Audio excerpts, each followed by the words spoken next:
The afternoon sun beat down mercilessly on the dusty train platform in Tucson, Arizona Territory, where 22-year-old Eleanor Whitmore stepped off the westbound locomotive into a wall of heat so intense it felt like walking into an oven. And before she could take more than 3 steps toward the station house, her vision tunneled to black, and her legs gave way beneath her. Strong arms caught her before she hit the weathered planks, and through the haze of consciousness slipping away, she heard a deep voice say, "Easy now, you are in good hands." When Eleanor's eyes fluttered open moments later, she found herself cradled against a broad chest, looking up into the sun-darkened face of a man whose green eyes showed genuine concern beneath the brim of his dusty hat.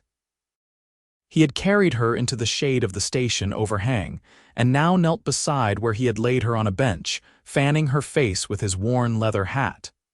"There you are," he said, his voice warm and steady. "Thought we lost you there for a minute." This Arizona heat is not something to take lightly, especially in July. Eleanor tried to sit up, but her head swam. "I am so sorry," she managed, mortified at causing such a scene. "I did not realize it would be this hot."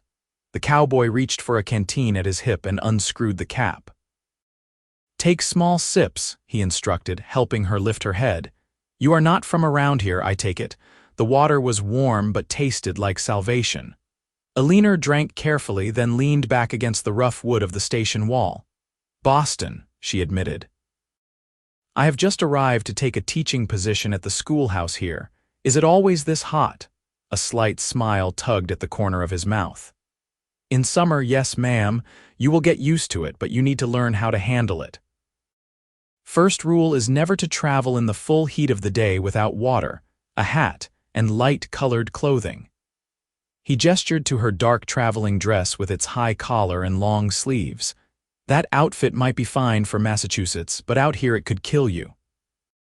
Eleanor looked down at her proper Boston attire and felt foolish. Of course she was overheating. She had dressed for respectability, not survival. "I suppose I have much to learn about life in the territories." "I suppose you do." He stood and offered his hand. "Name is Lucas Brennan.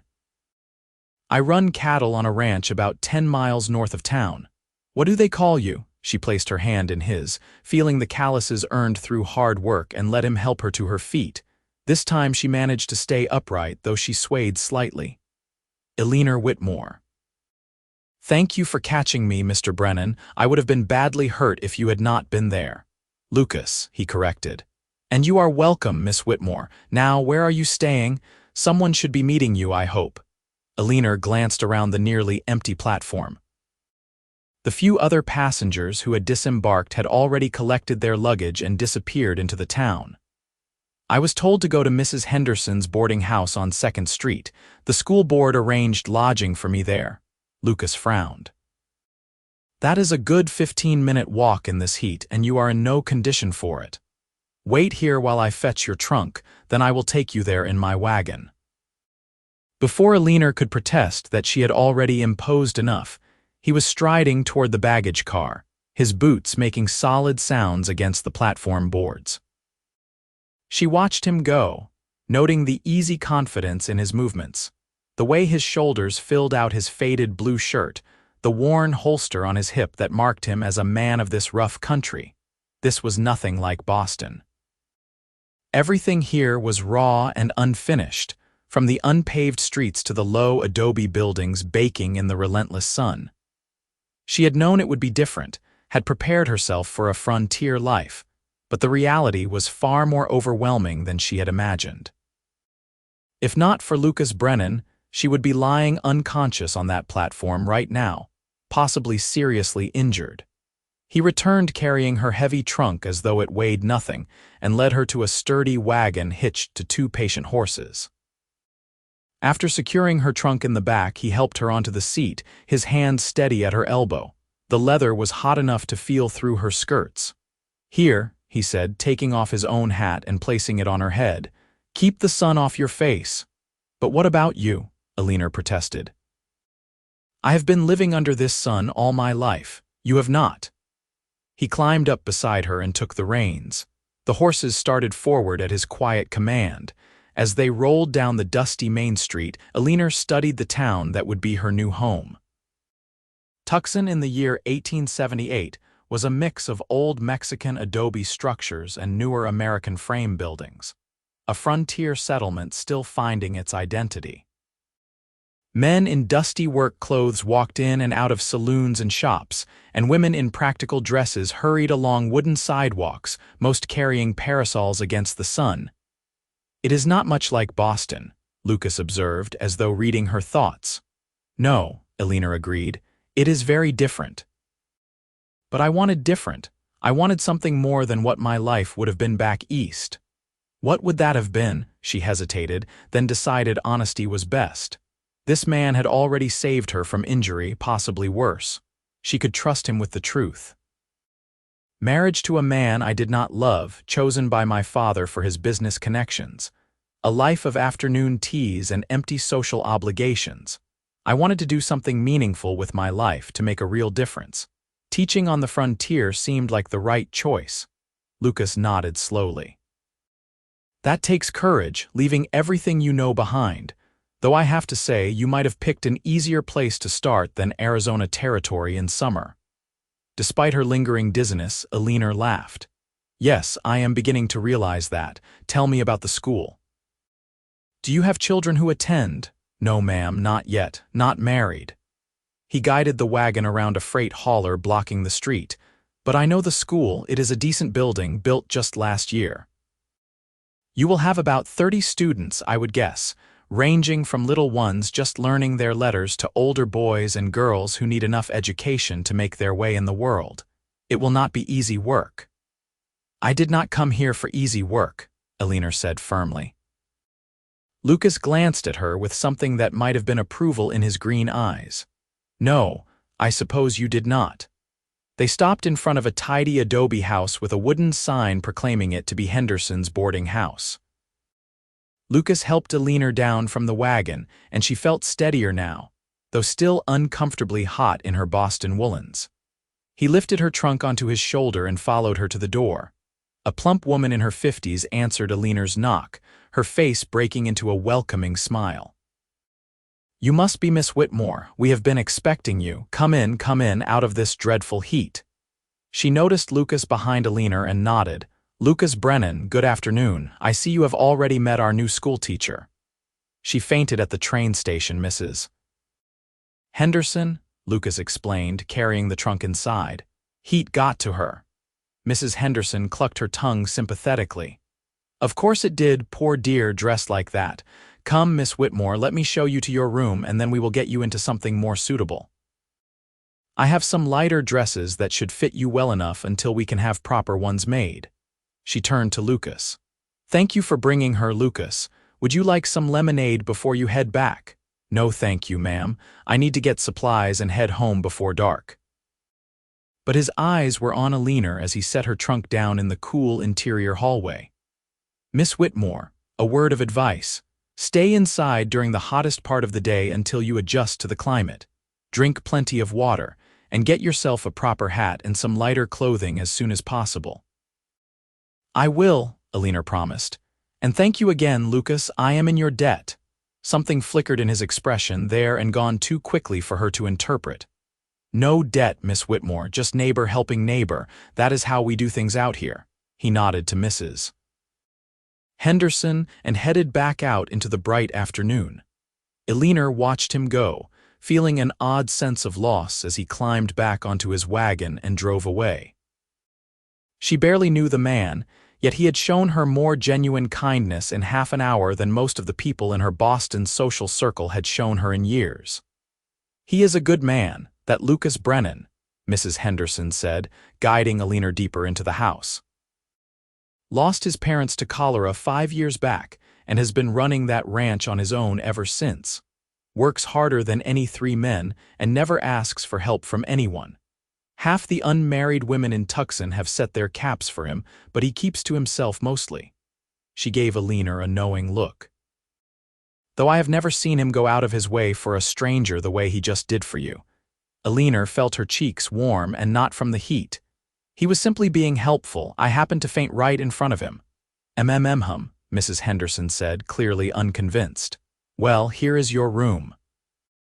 It is not fancy, but it is clean and cool. There is a pitcher of water for washing, and I will bring you some dresses to try. You rest for a bit, dear. Supper is at 6. Left alone, Eleanor sank onto the narrow bed and removed Lucas's hat from her head, running her fingers along the worn brim. It smelled of leather and sage and honest sweat, a foreign scent but not unpleasant. She thought of his strong arms catching her, his calm voice reassuring her, his green eyes looking at her with concern. She had come west to escape an arranged marriage, to find purpose and independence. The last thing she needed was to develop feelings for the first man to show her kindness. Yet as she closed her eyes and let the cool dimness of the room wash over her, it was Lucas Brennan's face she saw behind her eyelids. The next morning, dressed in one of Mrs. Henderson's borrowed cotton dresses and wearing a wide-brimmed hat purchased at the general store, Eleanor walked to the schoolhouse to meet with Reverend Taylor, who served as the head of the school board. The early hour made the heat bearable, though she could feel it already beginning to build. The schoolhouse was indeed a solid structure, built of adobe with a shingle roof and real glass windows. Inside, rows of wooden desks faced a large slate board at the front, and shelves held a modest collection of books and supplies. It was far simpler than the schools Eleanor had known in Boston, but there was something honest and hopeful about it that appealed to her. Reverend Taylor, a thin man with kind eyes behind wire-rimmed spectacles, welcomed her warmly and spent the morning going over her responsibilities and introducing her to several families in town whose children would be her students. Everyone was welcoming, though she could feel their curiosity about the Eastern woman who had come to teach their children. By noon, Eleanor was back at the boarding house, heeding Lucas's advice about avoiding the worst of the heat. She spent the afternoon planning lessons and organizing her thoughts, trying to ignore the way her mind kept drifting back to green eyes and a steady voice saying, "Easy now, you are in good hands." She did not see Lucas again for nearly a week. The days fell into a rhythm as she prepared for the school term that would begin in September. She met more families, learned the layout of the town, and slowly began to adjust to the climate. Mrs. Henderson's lighter dresses helped enormously, as did staying out of the direct sun during the hottest hours. On Sunday morning, Eleanor attended services at the small church where Reverend Taylor preached, and there, sitting in a back pew, was Lucas Brennan. He had cleaned up since she had seen him last, wearing a pressed shirt and string tie, his dark hair still damp from washing. When his eyes met hers across the church, he nodded in greeting, and Eleanor felt her heart perform an odd little skip. After the service, as the congregation mingled outside in the shade of the building, Lucas approached her. "Miss Whitmore, good to see you looking so much better. I trust you are settling in." "I am, thank you, and please call me Eleanor. After you saved me from a concussion, I think we can dispense with excessive formality." That almost smile tugged at his mouth again. "Eleanor, then, and you must call me Lucas as I already asked you to. How is your ranch, Lucas?" She wanted to keep him talking, to hear that calm, steady voice that somehow made her feel safe in this still strange place. "Busy. We are in the middle of roundup, getting ready to drive a herd to the fort next month, but everything is going well." He hesitated, then added, "I was wondering if you might like to see it sometime. The ranch, I mean. It is different country up north of town, cooler in the hills. There is a creek that runs through the property with cottonwoods along the banks. Pretty country." Eleanor's pulse quickened. "I would like that very much. Next Sunday, then, I could pick you up after church, show you around, and have you back to town before dark." "That sounds lovely." They were interrupted by Mrs. Henderson calling Eleanor over to meet yet another family. But as Eleanor walked away, she glanced back to find Lucas watching her, and the look in his eyes made her breath catch. The week passed with agonizing slowness. Eleanor threw herself into final preparations for the school term, but her thoughts kept wandering to the upcoming Sunday. She told herself she was simply curious about the ranch, about seeing more of this wild country she had chosen as her home. She did not let herself examine too closely the real reason for her anticipation. When Sunday finally arrived, Eleanor took special care with her appearance, choosing the prettiest of Mrs. Henderson's borrowed dresses, a pale blue cotton that brought out her eyes. She pinned up her chestnut hair and made sure her bonnet was secure. Mrs. Henderson noticed her preparations and smiled knowingly, but said nothing. Lucas was waiting after the service, his wagon freshly washed, his horses groomed until their coats shone. He helped Eleanor up onto the seat with a courtesy that seemed natural rather than forced, and soon they were heading north out of Tucson, leaving the dusty streets behind. As they climbed into the higher country, the landscape changed.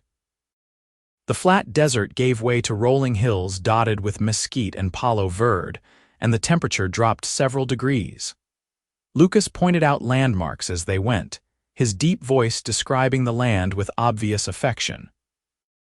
"My father homesteaded this land back in '68, he explained as they turned onto a track leading between two hills.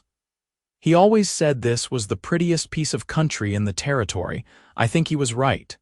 They crested a rise, and Eleanor caught her breath. Below them lay a valley carved by a clear-running creek, its banks lined with tall cottonwoods that cast dappled shade across the water. A sturdy ranch house sat on a slight rise above the creek, built of adobe and wood, with a long porch across the front. Outbuildings clustered nearby, and beyond them, cattle grazed across rolling grassland.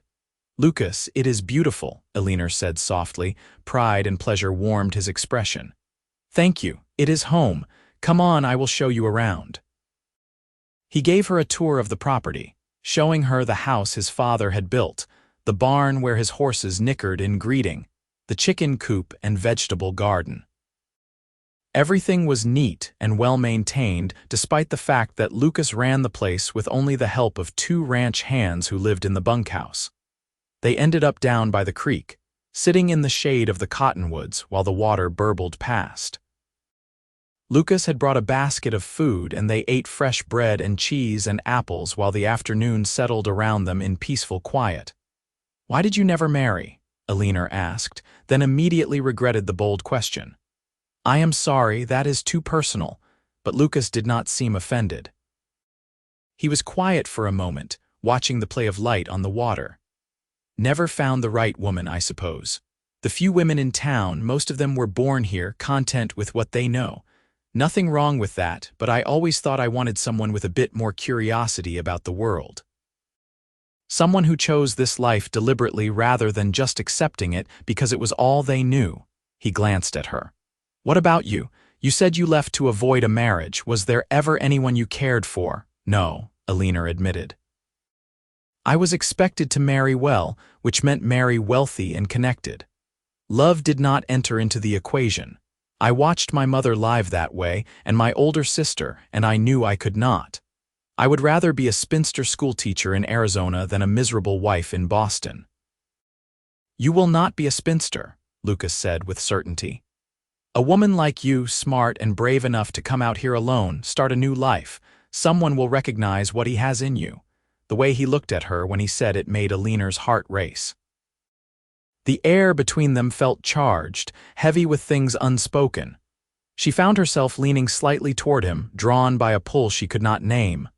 "Lucas," she began, not knowing what she meant to say. He reached out and tucked a strand of hair that had escaped her bonnet behind her ear, his fingers gentle against her cheek. "Eleanor, I know we have only just met. I know I am probably being too forward, but I have not been able to stop thinking about you since I caught you on that platform. When I saw you falling, something in me just knew I had to keep you safe. And every day since, I have wanted to see you again, to hear your voice, to watch the way your eyes light up when you talk about teaching those children." Eleanor's breath caught. "I have thought of you too, constantly. I tell myself I am being foolish, that I barely know you, but then I remember how safe I felt in your arms, how right it seemed to trust you completely even though we were strangers." "We are not strangers anymore," Lucas said softly. His hand still rested against her cheek, and she leaned into the touch. "Eleanor, I would like to court you properly if you will have me. I know you came here for independence, and I respect that. I am not asking you to give up teaching or your own dreams.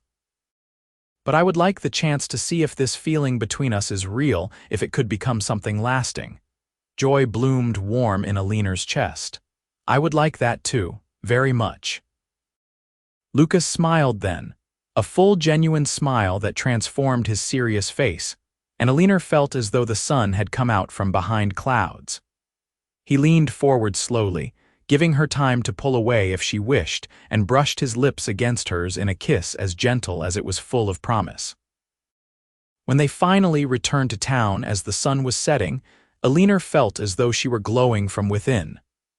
Mrs. Henderson took one look at her face and smiled that knowing smile again, but Eleanor did not care. For the first time since leaving Boston, she felt as though she had found exactly where she was meant to be.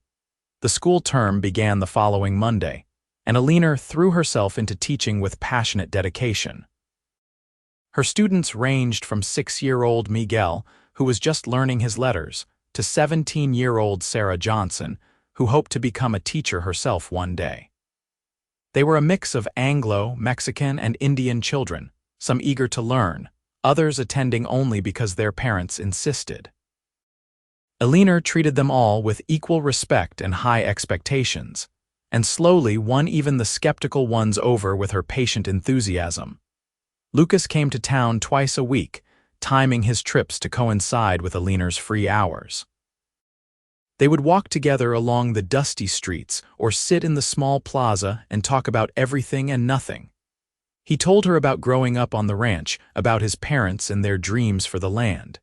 She told him about Boston, about her family and the life she had left behind. With each conversation, Eleanor felt herself falling deeper, felt the connection between them growing stronger. On Sundays, Lucas would take her back to the ranch, and Eleanor began to feel at home there too. She helped him in the garden, learned to feed the chickens, and sat on the porch in the evening while he played guitar and sang old cowboy ballads in a surprisingly good voice. Those golden afternoons felt stolen from time, perfect and peaceful and full of growing love. But their courtship was not without complications. In late September, a letter arrived from Eleanor's father, forwarded from Boston. She opened it with trepidation and found exactly what she expected. Anger that she had fled her engagement, demands that she return home immediately, threats to cut off her inheritance if she did not comply. The words were harsh and unforgiving, and as Eleanor read them, tears stung her eyes. Lucas found her that evening sitting on Mrs. Henderson's porch, the letter crumpled in her hand. He sat beside her without speaking, waiting until she was ready to talk. "My father," Eleanor finally said, her voice thick. "He wants me to come home. He says I have disgraced the family, that I am throwing my life away out here in the wilderness. He says if I do not return by Christmas and honor my engagement to Richard Morrison, he will disown me completely." "What do you want to do?" Lucas asked quietly. Eleanor looked at him, at this good man who had shown her what real feeling could be, who respected her independence while offering her a partnership, who made her heart sing just by being near. "I want to stay here," she said firmly. "I want to keep teaching. I want to see where this goes between us. But Lucas, I need you to understand what choosing that means. It means I will have no money except what I earn. It means my family will likely never speak to me again. If we continue courting, if this becomes something permanent, you would be getting a wife with no dowry, no connections, nothing but herself." Lucas took the letter from her hand and tossed it aside, then captured both her hands in his. "Eleanor, I do not give a damn about money or connections or any of that Eastern society nonsense. I care about you. Your courage, your kindness, your quick mind and generous heart, that is what matters. That is everything." He paused, then added with fierce intensity, "And for what it is worth, you are not throwing your life away out here. You are building something real and good. Your students adore you, this community needs you, and I need you." The tears spilled over then, but they were tears of relief and love. Eleanor leaned forward and kissed him, pouring everything she felt into that kiss, and Lucas responded with equal fervor, pulling her close and holding her as though she were precious beyond measure. "I love you," Eleanor whispered against his lips. "I know it is fast. I know we have only known each other 2 months, but I love you, Lucas Brennan." "I love you too," he murmured back. "From the moment I caught you falling, I think I have loved you." They sat together on that porch until the stars came out, making plans and promises, building a future out of hope and determination and love. Eleanor would write to her father and make her choice clear.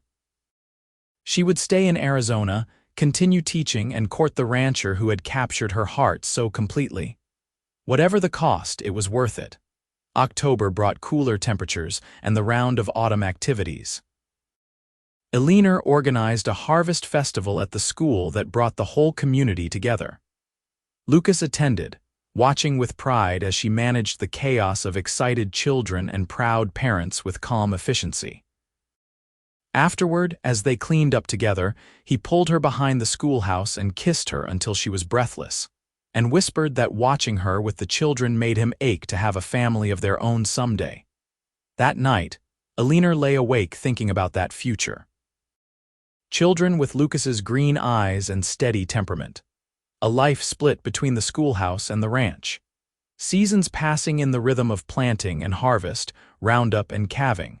It was so different from anything she had imagined for herself back in Boston, yet it felt absolutely right. In November, Lucas invited Eleanor to accompany him on a supply run to Fort Lowell, the military post northeast of Tucson. They set out early one Saturday morning, the wagon loaded with beef cattle to sell to the fort, Eleanor on the seat beside Lucas. It was a long drive through beautiful desert country, and they talked the whole way, never running out of things to say to each other. At the fort, while Lucas conducted his business with the quartermaster, Eleanor explored the post. She watched soldiers drilling on the parade ground, spoke with officers' wives who were starved for conversation with another educated Eastern woman, and tried to imagine the loneliness of life in such an isolated place. On the drive home, as sunset painted the sky in shades of orange and purple, Lucas suddenly pulled the wagon to a stop. Eleanor looked at him questioningly. He turned to face her, and the expression in his eyes made her breath catch. "Eleanor, I had planned to wait until Christmas to do this properly, but I cannot wait anymore. These months with you have been the happiest of my life. You have brought joy and light into days that used to be nothing but work and loneliness. I love you more than I knew it was possible to love someone." He reached into his pocket and pulled out a small box. "I know I am just a rancher, and I cannot offer you the fine life you could have had back east. But I can offer you my whole heart, a home I will spend my life making comfortable for you, and a partnership built on respect and love. Eleanor Whitmore, will you marry me?" Through tears of overwhelming happiness, Eleanor nodded. "Yes, yes, Lucas, I will marry you. I want nothing more than to be your wife." The ring was simple silver with a small turquoise stone, beautiful in its humble authenticity, so different from the ostentatious diamond Richard Morrison had offered her in Boston. Lucas slipped it onto her finger, and it fit perfectly, as though it had been made for her. They kissed there in the desert twilight, the horses patient before them, the world feeling vast and full of promise. When they finally continued toward home, Eleanor leaned against Lucas's shoulder, watching stars appear one by one overhead, and thought she had never been happier in her entire life. The news of their engagement spread quickly through Tucson. Most people were delighted, seeing it as a romantic story of the Eastern schoolteacher and the hard-working rancher. A few of the women who had harbored hopes for Lucas themselves were disappointed, but they kept it to themselves for the most part. Mrs. Henderson was thrilled and immediately began planning the wedding. "A Christmas wedding," she declared. "We will have it at the church, and everyone in town will come, and it will be the loveliest thing Tucson has seen in years." Eleanor wrote to her family, informing them of her engagement. She tried to explain what Lucas meant to her, how happy she was, but she knew her father would not understand. She was not surprised when his reply, received 3 weeks later, was brief and cold. He considered her dead to him, he wrote. She was no longer his daughter. The words hurt, but not as much as Eleanor had feared they would. She had made her choice with open eyes, and she had gained far more than she had lost.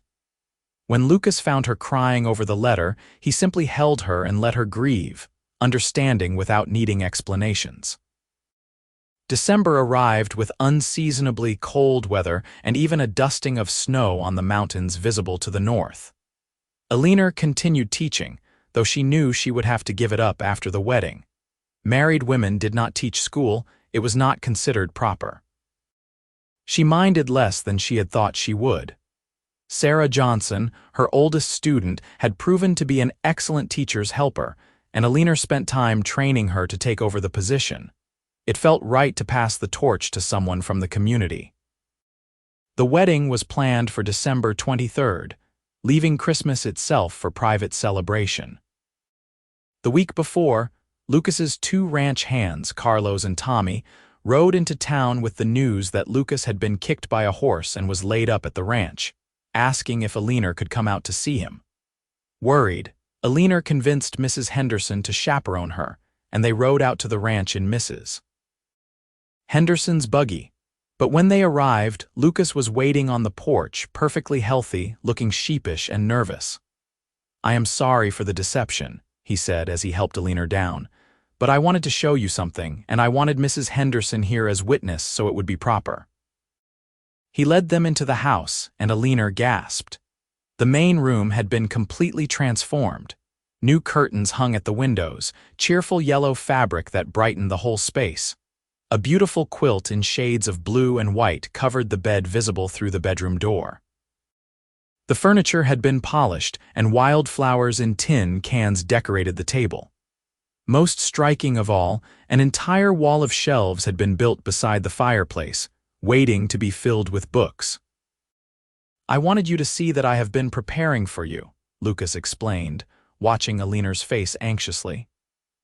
"I know it is not fancy like what you are used to, but I have been working on it for weeks, trying to make this house into a home worthy of you.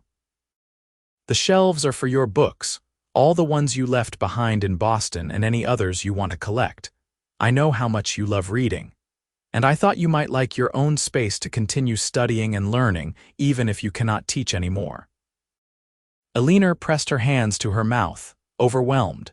She walked slowly through the room, taking in every detail, every sign of the care Lucas had put into making this place welcoming for her. When she turned back to him, her eyes were swimming with tears. "It is perfect," she said, her voice breaking. "Lucas, it is absolutely perfect." He crossed the room and gathered her into his arms. "I want you to be happy here. I want this to feel like your home, not just mine. Tell me what else you need, what else would make it right for you." "Just you," Eleanor whispered. "All I need is you." Mrs. Henderson discreetly went to examine the kitchen, giving them a moment of privacy. Lucas tilted Eleanor's face up and kissed her softly, a kiss full of love and promise and hope for their future. The days before the wedding passed in a blur of preparations. Eleanor's students at school made decorations for the church. The women of Tucson baked and cooked, planning the reception feast. Mrs. Henderson produced a beautiful white dress that had been her own wedding gown, altered to fit Eleanor perfectly. On the evening of December 22nd, Eleanor stood in her little room at the boarding house, trying to calm her racing heart. Tomorrow she would become Mrs. Lucas Brennan. Tomorrow her new life would truly begin. She felt no doubts, only excitement and a love so strong it seemed to fill her completely. A knock at the door brought her out of her reverie. She opened it to find Reverend Taylor standing in the hallway, looking apologetic. "Miss Whitmore, I am terribly sorry to disturb you the night before your wedding, but there is someone here to see you, a man from back east. He says he is your brother." Eleanor's heart stopped. She followed Reverend Taylor downstairs to find a young man standing in Mrs. Henderson's parlor, travel-worn and dusty. When he turned, Eleanor cried out in shock and joy. Thomas, her younger brother, just 20 years old, crossed the room and swept her into a fierce hug. "Ellie, thank God I made it in time." When they finally pulled apart, Eleanor was laughing and crying at the same time. "What are you doing here? How did you even know where to find me?" Thomas grinned, his blue eyes so like their mother's sparkling with mischief. "I intercepted Father's letter about disowning you. I could not let you get married without any family present to support you. Mother wanted to come too, but Father would have noticed her absence. She sent this, though." He pulled a wrapped package from his coat. "And she sends her love. She says she is proud of you for following your heart." Eleanor opened the package with shaking hands to find her mother's pearl necklace, the one she had always promised would be Eleanor's on her wedding day. The note tucked inside reads simply, "Be happy, my darling girl. You deserve all the love in the world." Fresh tears spilled down Eleanor's cheeks, but they were happy tears. She had thought she would have no family at her wedding, and now Thomas was here, and she had her mother's blessing even if it had to be given in secret. "Stay with me tonight," she begged. "I have so much to tell you. And tomorrow you will meet Lucas. Thomas, you will love him, I know you will." They stayed up late talking, Eleanor pouring out the whole story of her arrival in Tucson, her fainting spell at the train station, her courtship with Lucas, and her deep happiness in her new life. Thomas listened intently, asking questions and clearly trying to take the measure of this man who had won his sister's heart. "He sounds decent," Thomas finally said. "Nothing like that pompous fool Richard Morrison, but Ellie, are you certain? Arizona Territory is so far from everything we know. And ranch life is hard. I do not want you to be unhappy." Eleanor took her brother's hand and squeezed it. "Thomas, I have never been more certain of anything in my life. Lucas is everything I never knew I needed. He is kind and strong and good, and he loves me for who I truly am, not for what I represent or what connections I bring. Out here, I get to be myself. I get to do meaningful work and build a real life. I am happier than I ever was in Boston." Thomas studied her face for a long moment, then smiled. "I can see that. You are glowing, Ellie. I am happy for you, truly." The wedding day dawned clear and cold, perfect winter weather. Eleanor woke with butterflies dancing in her stomach. She bathed and dressed with Mrs. Henderson's help, pinning up her hair and fastening her mother's pearls around her throat. When she looked at herself in the mirror, she barely recognized the confident, radiant woman looking back at her. This was not the timid Boston debutante who had arrived in Tucson 5 months ago. This was someone new, someone who had found her place and her purpose and her love. The church was packed with nearly everyone in Tucson. Eleanor walked down the aisle on Thomas's arm, her eyes locked on Lucas standing at the front beside Reverend Taylor. He was wearing his best suit, his dark hair neatly combed, but it was the expression on his face that made Eleanor's breath catch. He looked at her as though she were the most beautiful thing he had ever seen, as though he could not quite believe his good fortune, as though he were watching all his dreams come true at once. The ceremony was simple and heartfelt. They spoke their vows in steady voices, promising to love and cherish each other through whatever life brought. When Reverend Taylor pronounced them husband and wife, Lucas kissed Eleanor with such tender joy that several of the watching women sighed audibly. The reception was a lively affair held in the church hall, with music and dancing and more food than Eleanor had ever seen. She danced first with Lucas, who held her as though she were made of glass, then with Thomas, then with seemingly every man in town who wanted to congratulate the new bride. Between dances, women pressed recipes and advice on her, welcoming her into the circle of married ladies. As the afternoon wore toward evening, Lucas found Eleanor and pulled her aside. "Are you ready to go home, Mrs. Brennan?" he asked, his voice low and intimate. The title sent a thrill through her. Mrs. Brennan. She was Lucas's wife now, bound to him in the eyes of God and the law and more importantly in her own heart. "Yes," she said, "I am ready." They said their goodbyes, thanking everyone for coming and promising Thomas he could visit the ranch the next day for Christmas dinner. Then Lucas helped Eleanor into the wagon, and they headed north out of Tucson as the sun began to set, husband and wife at last. The ranch was quiet and peaceful when they arrived. the house warm from the fire Lucas had laid that morning. He lifted Eleanor down from the wagon and, without warning, swept her into his arms and carried her over the threshold, making her laugh with surprised delight. Inside, he set her carefully on her feet, suddenly seeming nervous.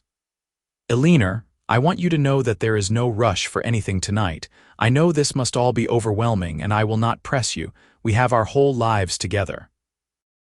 Eleanor reached up and cupped his face in her hands, loving him for his consideration, for always thinking of her comfort first. "I am not overwhelmed," she said softly. "I am exactly where I want to be with exactly who I want to be with. I love you, Lucas. I have no doubts or fears about anything that comes next." The tension in his shoulders eased. He leaned down and kissed her, slow and deep, and Eleanor kissed him back with all the love and desire she felt. When he lifted her again and carried her to the bedroom, she went willingly, ready to begin this new chapter of their life together. That night, in the bed Lucas had prepared for her, Eleanor discovered what it meant to be truly loved by a good man.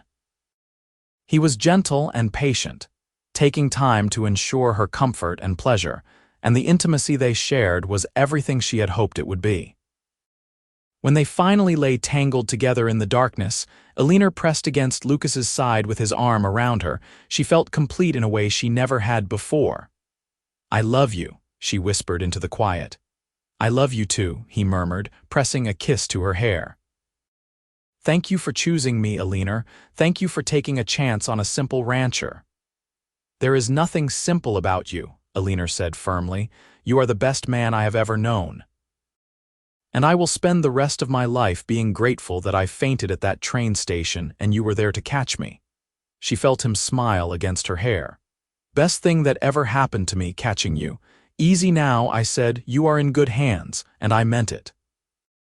"You will always be safe in my hands, Eleanor. I promise you that." They spent Christmas Day with Thomas, showing him around the ranch and sharing the meal Eleanor and Lucas had prepared together. Thomas was clearly impressed with the property and with Lucas, and by the time he had to leave to catch the train back east, he had given his full approval of the match. "Take care of my sister," he told Lucas as they shook hands goodbye. "With my life," Lucas promised. Alone again, Eleanor and Lucas settled into married life. The days took on a rhythm of work and companionship. Eleanor learned to cook meals fit for a hard-working rancher, to manage a household in the frontier style, to help with some of the lighter ranch chores. Lucas, in turn, encouraged her to continue her reading and studying, and often in the evenings they would sit by the fire while she read aloud, and he mended tack or worked on ranch accounts.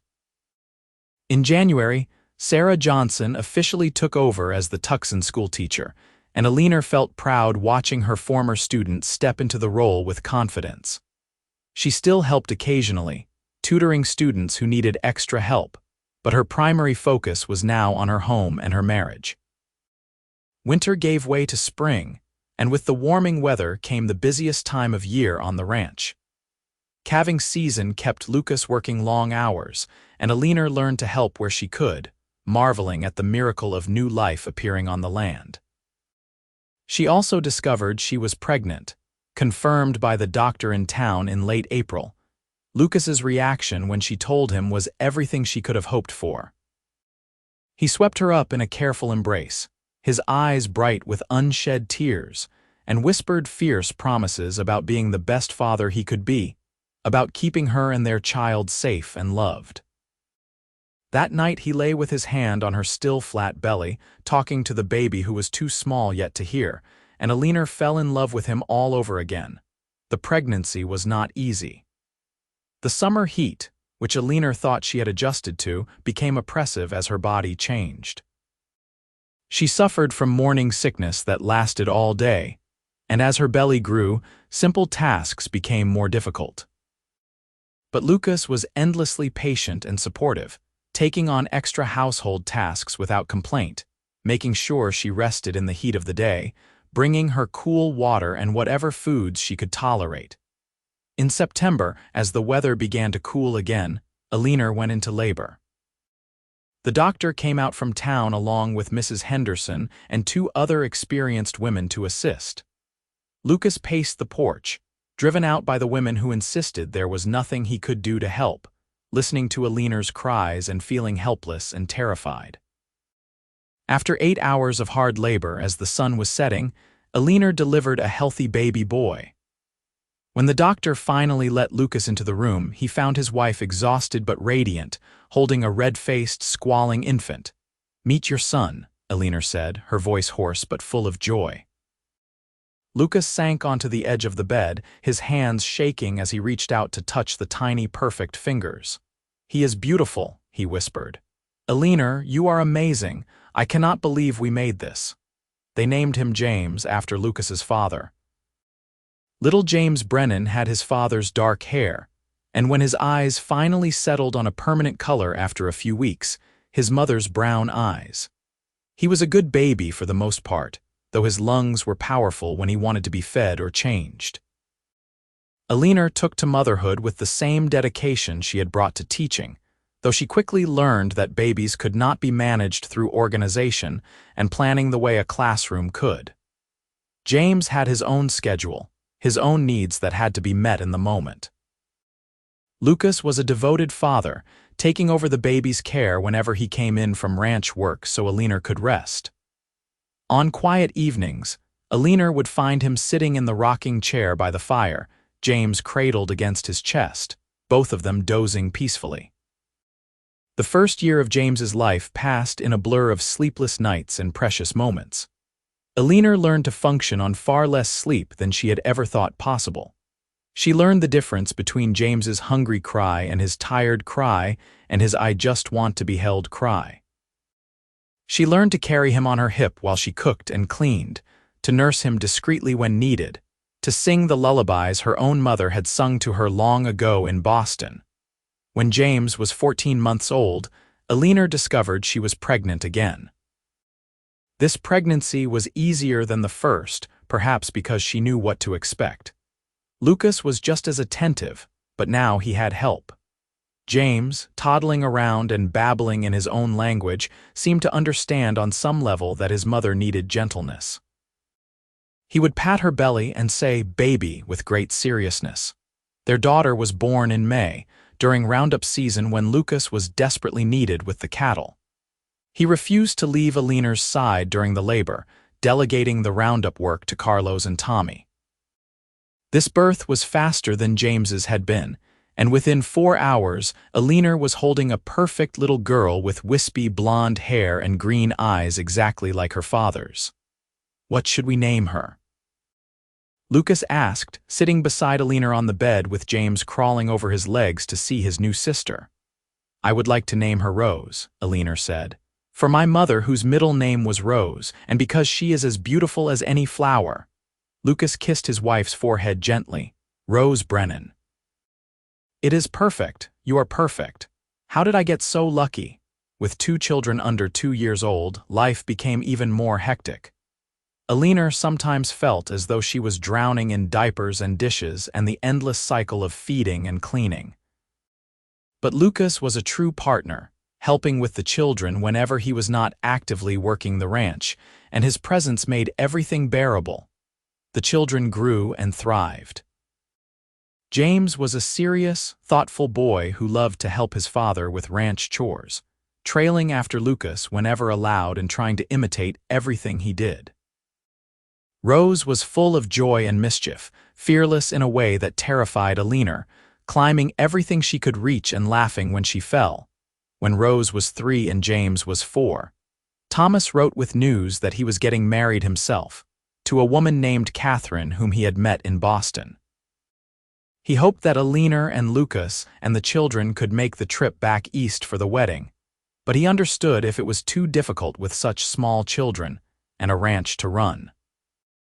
Eleanor desperately wanted to go, to see her brother and meet his bride, to show Thomas her beautiful children and let him see for himself how happy she was.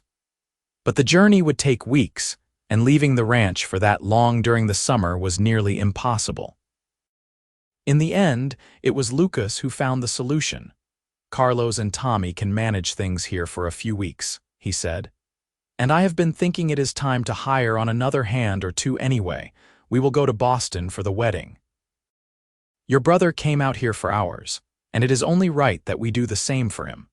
Besides, I think those fancy Boston people need to see what a beautiful family you have built out here in the wilderness they look down on. So in July, the Brennan family boarded a train headed east. James and Rose were awed by the locomotive, by the passing scenery, by every new thing they saw. Eleanor sat between her children and across from her husband, watching the land change from desert to plains to farmland to city, and felt oddly detached. This had been her world once, but it felt foreign to her now. Boston in summer was hot and humid in a way completely different from Arizona heat. The crowded streets and tall buildings felt oppressive after the wide spaces of the ranch. But Thomas's joy at seeing them made it all worthwhile. He scooped up his niece and nephew with genuine delight, exclaiming over how big they had gotten, how handsome James was, how beautiful Rose was. Catherine, Thomas's bride, was a sweet woman with kind eyes who seemed genuinely interested in Eleanor's life in Arizona. She listened to stories about the ranch with fascination, rather than the poorly concealed horror Eleanor remembered from her former social circle. The wedding was a grand affair at the same church where Eleanor had been expected to marry Richard Morrison. Eleanor wore her best dress, made from fabric Lucas had specially ordered for her, and held her head high as she entered on Lucas's arm. She saw the whispers, felt the stares, knew she was being judged by people who had once been her peers. But she did not care. She had Lucas's steady presence beside her, her children clinging to her skirts, and more happiness than any of these people with their empty social climbing would ever know. At the reception, Eleanor spotted Richard Morrison across the room. He had married some other wealthy man's daughter, she knew from Thomas's letters. When their eyes met, he looked away quickly, perhaps remembering the woman he had thought to own and control. Eleanor felt only pity for his wife. Her father was also in attendance, though he pretended not to see Eleanor. Only her mother approached, slipping away from her husband's side for a brief moment to embrace her daughter and grandchildren. "You look so happy," her mother whispered, tears in her eyes. "I have worried about you every day, but I can see you made the right choice. Your Lucas is a good man, I can tell." "He is the best man," Eleanor agreed. "I am happier than I ever thought possible, Mother. I am glad. I am so glad." Her mother kissed her cheek quickly and hurried back to her husband's side before he could notice her defection. It was bittersweet, but Eleanor was grateful for even that small moment of reconciliation. As they left Boston a few days later, heading back west toward home, she felt as though she was shedding an old skin. That life, those people, they were her past. Her future was with Lucas and their children in the land they were building together. The train journey home seemed longer than the journey out had been, the children restless and tired of being confined. But finally, they rolled into Tucson station on a blazing afternoon in late July, and Eleanor felt her heart lift as Lucas pointed out familiar landmarks to the children. Carlos and Tommy were waiting with the wagon, grinning widely. "Welcome home, boss. Miss Eleanor. Little ones are sure looking like real travelers now." At the ranch, everything was just as they had left it. Eleanor walked through the house, touching familiar things, feeling the rightness of being back in her own space. That night, after the children were finally asleep in their room and she and Lucas lay in their bed, Eleanor curled against her husband's side with a contented sigh. "It is good to be home," she murmured. "It is good to have you home," Lucas replied, his arm tightening around her. "I know seeing your family was important, but I miss this, just us in our own place." "Me too. Lucas, I have been thinking I want to have more children. I want a big family to fill this house with love and laughter. What do you think?" She felt him smile in the darkness. "I think that sounds perfect. As many children as we are blessed with, I will welcome them all." Over the next 8 years, they were blessed with 3 more children. Samuel arrived 2 years after Rose, a chubby, happy baby who grew into a sweet-natured boy. 3 years later, twin girls joined the family, Catherine and Elizabeth, identical in appearance but opposite in temperament, Catherine bold and Elizabeth cautious. The house that had seemed spacious with just Eleanor and Lucas now rang with the sounds of children playing, arguing, laughing. Lucas expanded the building, adding more bedrooms and a larger kitchen. Eleanor spent her days managing the chaos of 5 children, cooking and cleaning and teaching and tending to scraped knees and hurt feelings. It was exhausting work, but she loved every minute of it. She loved the quiet mornings when she woke before everyone else and watched the sun rise over the hills with a cup of coffee in her hands. She loved the boisterous dinners with all 7 of them crowded around the table, everyone talking at once. She loved the evenings when Lucas would read to the children while she mended clothes, and the nights when they would finally fall into bed together, still finding moments of intimacy and connection despite the demands of their large family. James grew into a serious young man who worked alongside his father on the ranch, already talking about running the place himself someday. Rose was bright and spirited, with a way with horses that amazed even Lucas. Samuel loved books the way Eleanor did, and she spent hours teaching him advanced subjects, suspecting he might want to pursue higher education when he was older. The twins were still young, but already showing distinct personalities that promised interesting things ahead. On a warm evening in late September, when Eleanor was 42 years old and Lucas 44, they sat together on the porch after the children were finally asleep. James was 17 now, nearly a man, and Rose 15, Samuel 12, and the twins 8. The house that had held so much chaos was temporarily peaceful. Lucas reached over and took Eleanor's hand, lacing their fingers together. "Remember when you fainted at the train station? I caught you and said you were in good hands." Eleanor smiled, remembering that scorching afternoon 20 years ago when her life had changed forever. "I remember. I thought you were the most handsome man I had ever seen, and I was mortified at causing such a scene." "I took one look at you and knew my life had just changed," Lucas said quietly. "I did not understand it then, but some part of me recognized you, knew you were going to be important to me. We have built a good life, have we not?" Eleanor said, looking out at the ranch land illuminated by moonlight at the home they had filled with children and love. "The best life," Lucas agreed. "Eleanor, I need you to know that every single day for 20 years, I have thanked God that you chose to stay in Arizona, that you chose me. You could have had anything, gone anywhere, married anyone, and you chose this, you chose us." Eleanor squeezed his hand. "It was the easiest choice I ever made. I love you, Lucas Brennan. I love the life we have built, the family we have made. I would not change a single thing." He pulled her close, and they sat together in comfortable silence, watching the stars wheel overhead. Inside, their children slept safe and loved. Around them, the land they had worked and nurtured for 2 decades stretched peaceful and prosperous. This was everything Eleanor had dreamed of when she fled Boston all those years ago, everything and more. The years continued to pass in the rhythm of seasons and ranch life. James married at 21, bringing home a lovely young woman named Maria who fit seamlessly into the family. They built a small house on the eastern edge of the ranch property and started their own family, making Lucas and Eleanor grandparents for the first time. Rose, to no one's surprise, refused several marriage proposals, declaring she was perfectly happy working with horses and helping run the ranch. Eleanor supported her decision, remembering her own fight for independence, though she suspected Rose would eventually find someone worthy of her spirit. Samuel did indeed want higher education.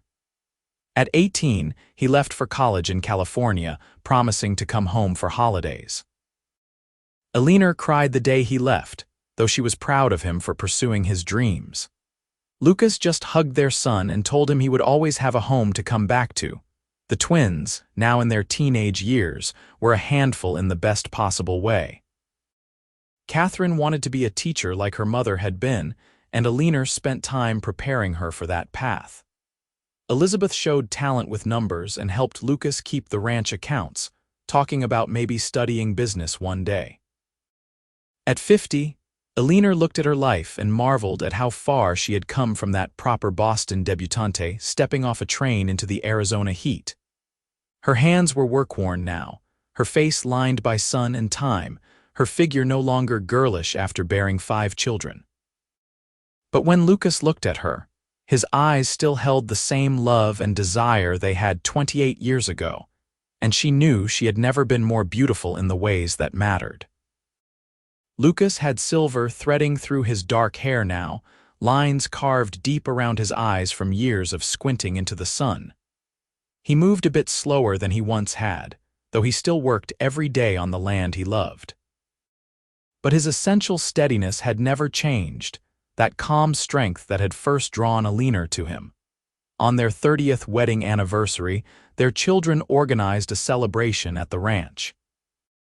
Family and friends came from all over, some of Eleanor's former students now grown with families of their own, ranching families Lucas had known his whole life, people from town who had watched the Brennan family grow and thrive over the decades.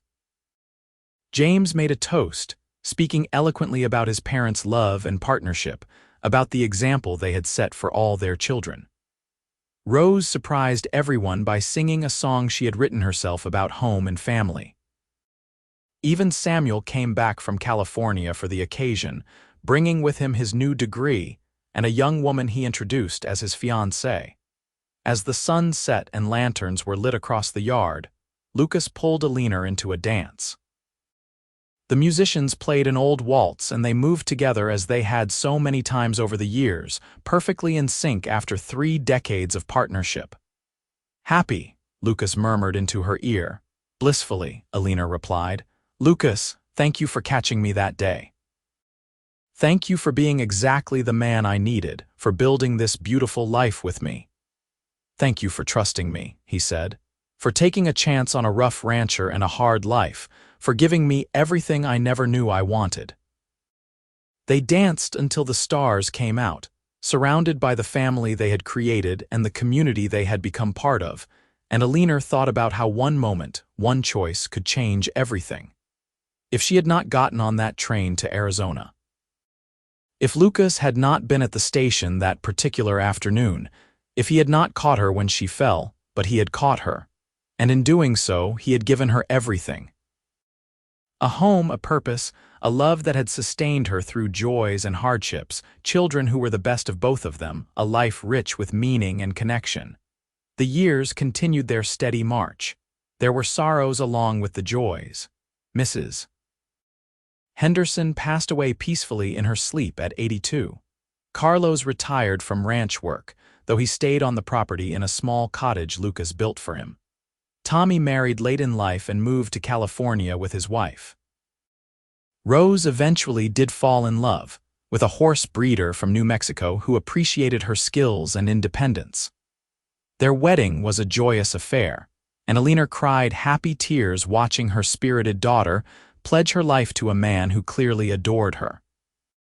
The twins both pursued their dreams, Catherine becoming a beloved teacher in Tucson and Elizabeth working for a bank, one of the first women to hold such a position in the territory.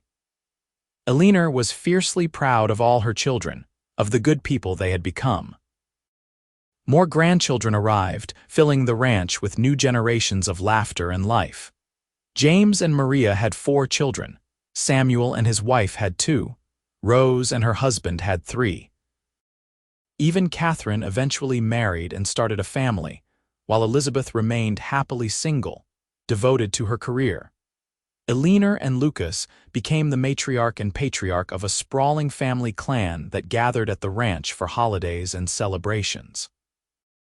The house that had once been just the 2 of them now required constant expansion to accommodate everyone when they all came home. At 65, Lucas finally agreed to let James take over the day-to-day running of the ranch, though he still rode out most mornings to check on things and offer advice when needed. He and Eleanor spent more time on the porch, watching the land they had built together, remembering and savoring. Eleanor's hair was completely white now, her face deeply lined, her body bent by time and hard work. But her mind was sharp, and she spent her days reading, writing letters to her far-flung children and grandchildren, and tending the garden that had grown over the years into something truly spectacular. On a perfect autumn evening, when Eleanor was 70 and Lucas 72, they sat together on their porch as the sun set in shades of gold and crimson. The ranch was quiet, James and his family having left after Sunday dinner, the evening settling into peaceful stillness. "Do you ever regret it?" Lucas asked suddenly. "Giving up the life you could have had. Sometimes I think about what you sacrificed for me, and I wonder if it was fair." Eleanor turned to look at her husband of 48 years, this man who had given her everything that truly mattered. "Lucas Brennan, I have never regretted a single moment. That life in Boston would have killed my spirit slowly. You gave me freedom, purpose, love, and a family I adore. You gave me a partnership where I was valued for myself, not for what I could provide. How could I ever regret that?" He reached for her hand, his grip still strong despite his years. "I just want you to know that loving you, being married to you, raising our family together, has been the greatest honor and joy of my life. You made me better than I ever would have been alone." "We made each other better," Eleanor corrected softly. "That is what true partnership does. Lucas, we have been blessed, truly, deeply blessed."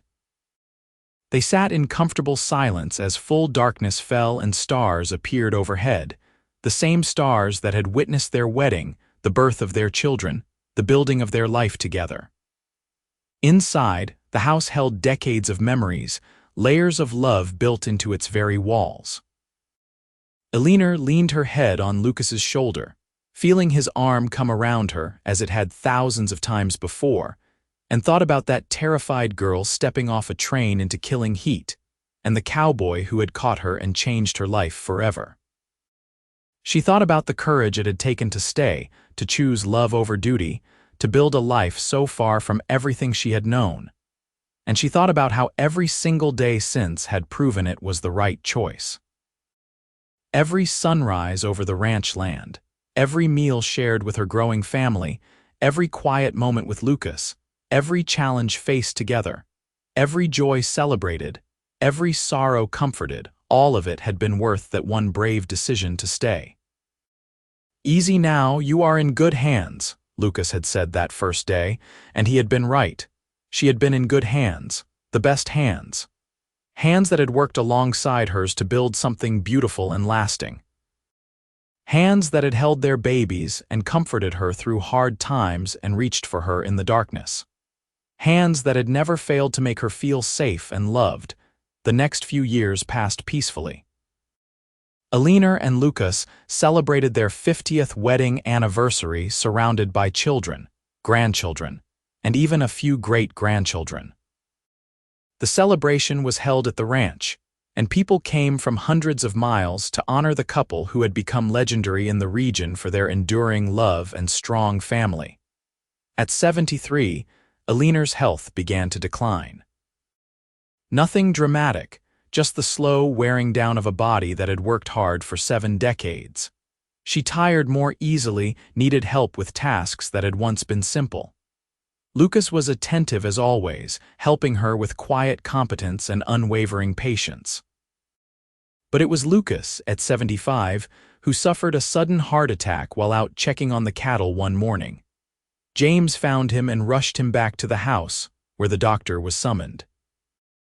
He survived, but the doctor was clear that his heart was weak, that he needed to take things easy from now on.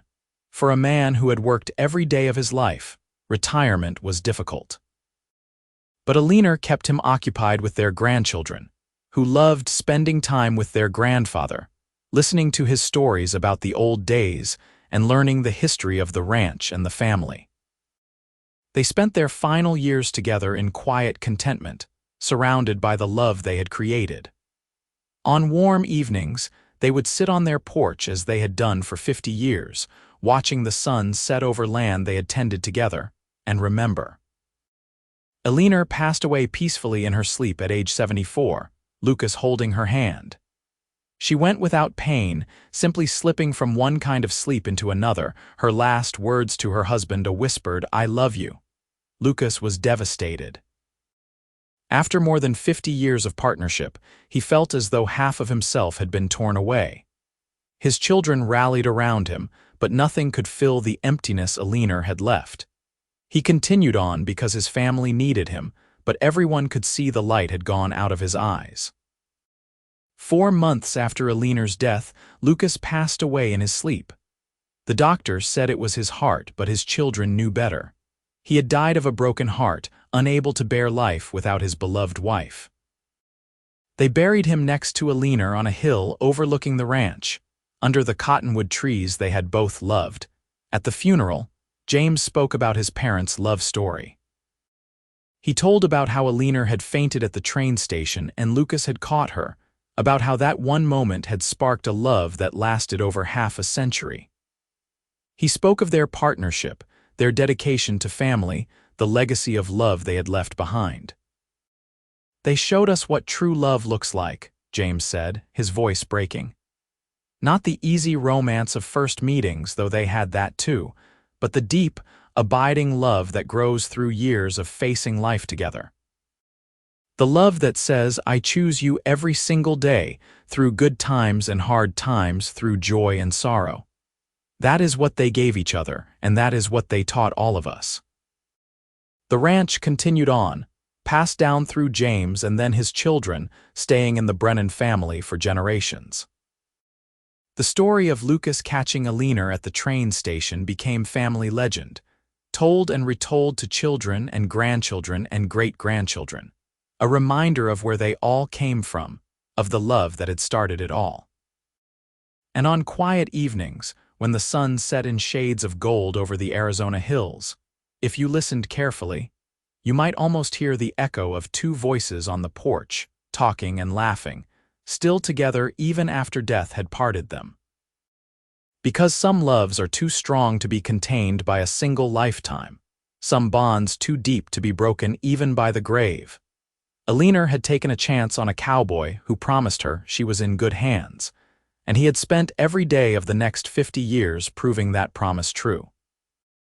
They had built a life together filled with love and family and purpose, a life so rich and full that its effects rippled outward through generations. That frightened Boston debutante stepping off a train into the Arizona heat could never have imagined the beautiful life waiting for her. But by having the courage to stay, by choosing love over security, by trusting in the steady green eyes of a rough cowboy who caught her when she fell, she had found everything she never knew she needed, and that, in the end, is what made it a perfect love story. Not that it was easy, but that it was real. Not that they never faced hardship, but that they faced it together. Not that their love was some fairy tale magic, but that it was built day by day, choice by choice, moment by moment over 50 years of shared life. The ranch still stands, a testament to what Lucas and Eleanor built together. Their descendants still gather there, still tell the stories, still feel the presence of that enduring love in the very walls and land. And every time a new baby is born into the family, someone tells the story of how it all began, on a blazing hot afternoon in Tucson, Arizona Territory, in the year 1878, when a woman fainted from the heat at the train platform and a cowboy said, "Easy now, you are in good hands." And she was. She truly was.